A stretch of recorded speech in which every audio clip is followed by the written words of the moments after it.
What is up? It is The Rundown. It is Friday the 13th. I wish Friday the 13th was not what I had to call this day. It has been one heck of a week. We are going to try to just boil things down to some of the most important information that you need to know on a personal level, on a professional level, and the reason that we're able to do this on a consistent basis, hopefully provide some value to you, is because of our great sponsor, Catalyst Go.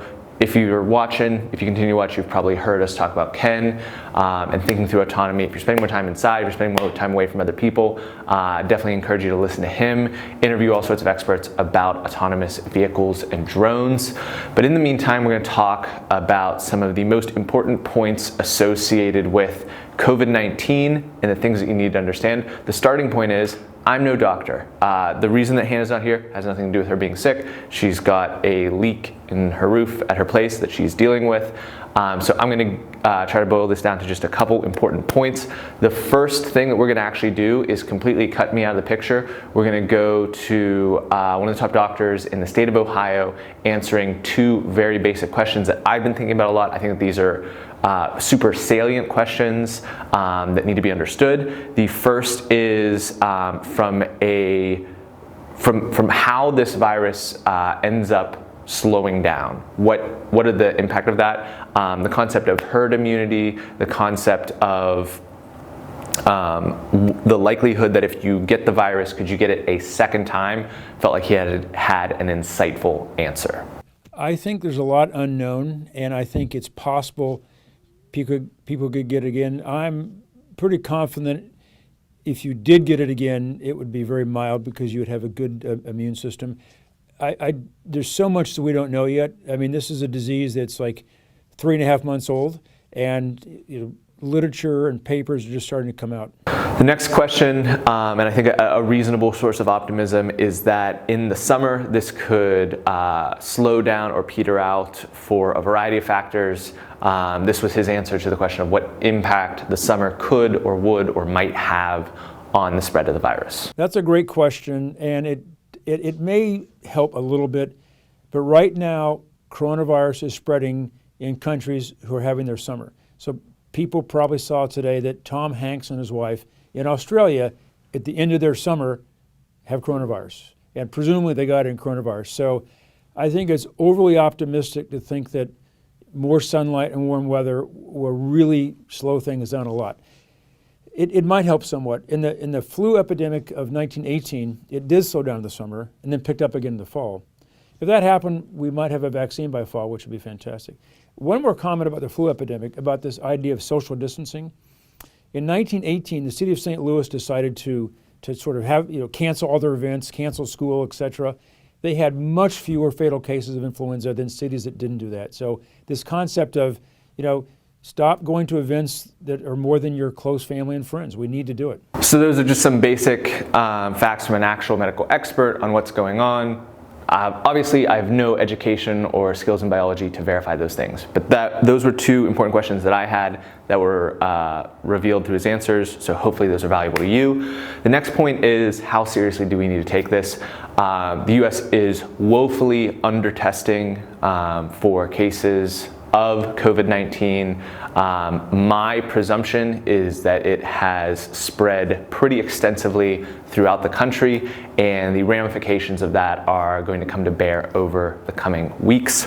In this instance, my instinct is to try to find whatever the level, balanced, truthful explanation is, and to avoid jumping into hysteria and simultaneously not being so complacent as to underreact to something like this.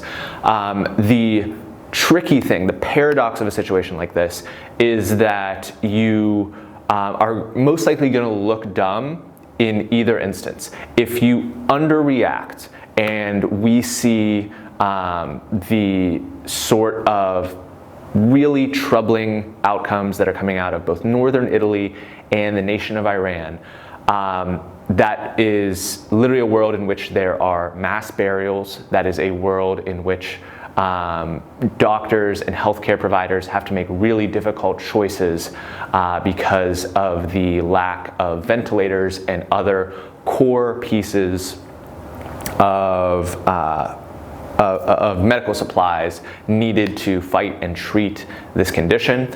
On the other end of the spectrum, if you overreact and we end up nipping this thing in the bud and stopping it early, then you're the crazy person that overreacted.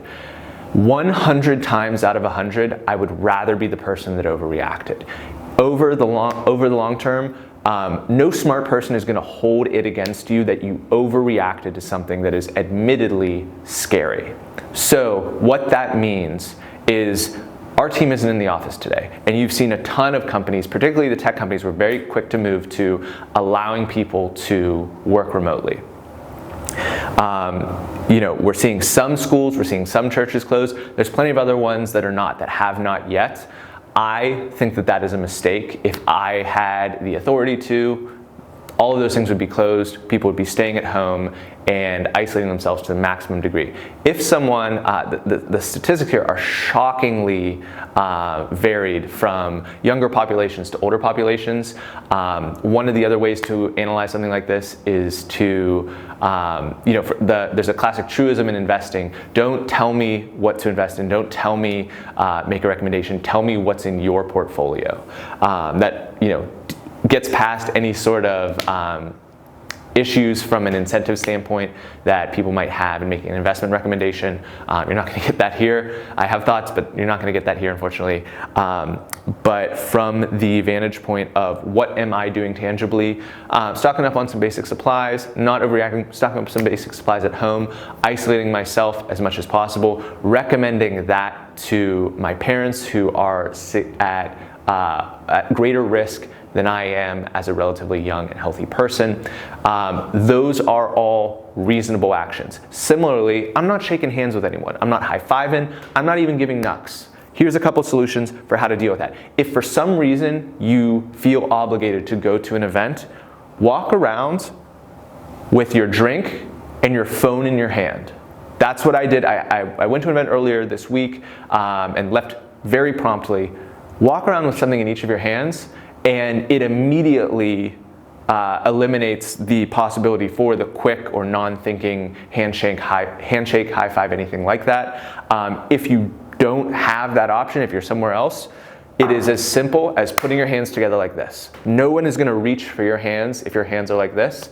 And a small salute, a small bow to the other person is highly respectful. It's actually the kind of core form of respect in many other cultures, and you're not going to end up shaking hands with someone. You basically just have to get in your head that these are all reasonable actions to take in a world where we have so much uncertainty. We have so much uncertainty about what the next few weeks hold. We have so much uncertainty about what this means for people's jobs, for the economics. There's so many things that are incredibly hard to predict, but these are some of the actionable steps that can be taken in the short term to do what is best for our community. It's true. If you're younger, it is very easy to dip into a school of line of thinking that's, well, I'm young, I'm probably going to be fine.